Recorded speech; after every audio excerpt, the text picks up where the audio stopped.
tayari Jina lako na nafasi yako kwenye chama? Mimi naitwa Ndonge Saidi Ndonge, ni mwenyekiti wa jukwaa la watu wenye ulemavu, chama cha Alliance for Africa Farmers Party AAFP.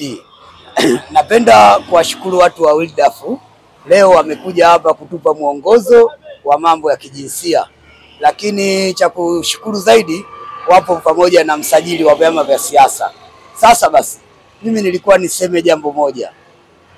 Mama aliweka kikosi kazi. Kikosi kazi kilikuwa kina maoni mbalimbali na katibu alikuwa wa kikosi kazi kutoka ofisi ya msajili. Na mule kwenye kikosi kazi kulikuwa na maoni ya wadau ya kwamba sheria namba 258 ibadilishwe na watu wenye ulemavu waingie kwenye baraza la vyama vya siasa. Lakini maoni ya kikosi kazi kwenda kwa Mheshimiwa Rais Dr. Samia Suluhu Hassan, walisema wao wanapendekeza vyama vya siasa vitengeneze dawati la watu wenye ulemavu. Sasa niseme wakati ndio huu, kwa sababu WILDAF wamejitolea kutoa mwongozo, lakini wapo sambamba na msajili wa vyama vya siasa. Vyama vyote visivyokuwa na dawati sasa walazimike kutengeneza dawati ili watekeleze hii sera ya kijinsia. Muda ndio huu, wakati ndio huu, watu wenye ulemavu kuhusishwa kwenye siasa. Tuanzie hapo kwenye sera. Kwa hiyo wasiokuwa nalo walitengeneze hilo dawati, lakini nikapendekeza tena vile vile kwamba katika hiyo kamati ya watu kamati ya jinsia, watu wenye ulemavu waingie ke na me. Katika wale wajumbe waingie ke na me, na wala wasiwe na uchaguzi.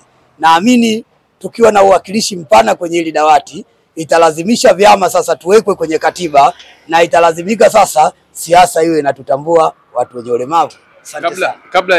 Kabla ya kutolewa hii sheria ya kwamba kila chama cha siasa kiwa na haya madawati ya jinsia, lakini pia majukwaa ya watu wenye ulemavu, pengine kwenye chama chenu mlikuwa nalo hilo jukwaa la watu wenye ulemavu? Kwenye chama chetu tulikuwa nayo sera ya jinsia, tulitengeneza mwaka jana, lakini tulikuwa na dawati hilo la jinsia na jukwaa la watu wenye ulemavu lipo. Lakini mimi nasema natamani sana kuwepo na kila chama kiwepo hilo jambo, lakini vile vile kwamba sasa tumeweka hilo jambo, natamani vyama viwekwe kwenye sheria, kwa sababu hata wataalamu waliokuja WILDAF walisema wao walilenga kategori 3: watu wazee, wanawake na vijana. Walipokuja kwenye vyama ndo wameona sasa kuna dawati la watu wenye ulemavu, kwa hiyo wamelazimika kuongeza. Lakini unaona sasa inaweza kuleta faida kiasi gani? Kwa sababu nyinyi tayari mlikuwa mnalo hilo jukwaa la watu wenye ulemavu, lakini sasa hivi imekuja tena kama sheria. Pengine itasukuma au italeta nguvu kiasi gani kuhakikisha kwamba kile kitu kinaenda vizuri? Sheria hii italeta uchechemuzi.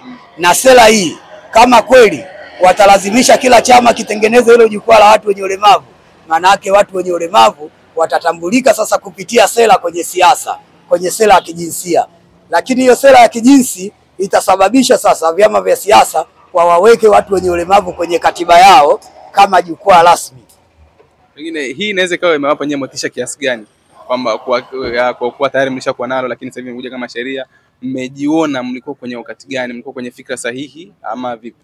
Sisi tumejiona kupitia taasisi yangu ya chama cha Alliance for Africa Farmers Party, tumegundua tulitengeneza jambo zuri, na sasa hivi faraja inakuja. Maana yake mimi sasa hivi nikienda CCM, nikienda Chadema, niende ACT, nitawaona hao hilo jukwaa la watu wenye ulemavu. Kama jukwaa la watu wenye ulemavu wanasiasa, tuna majambo yetu kama watu wenye ulemavu wanasiasa, tunataka tuongee kiupana zaidi na kiumoja. Shukrani sana. Asante sana.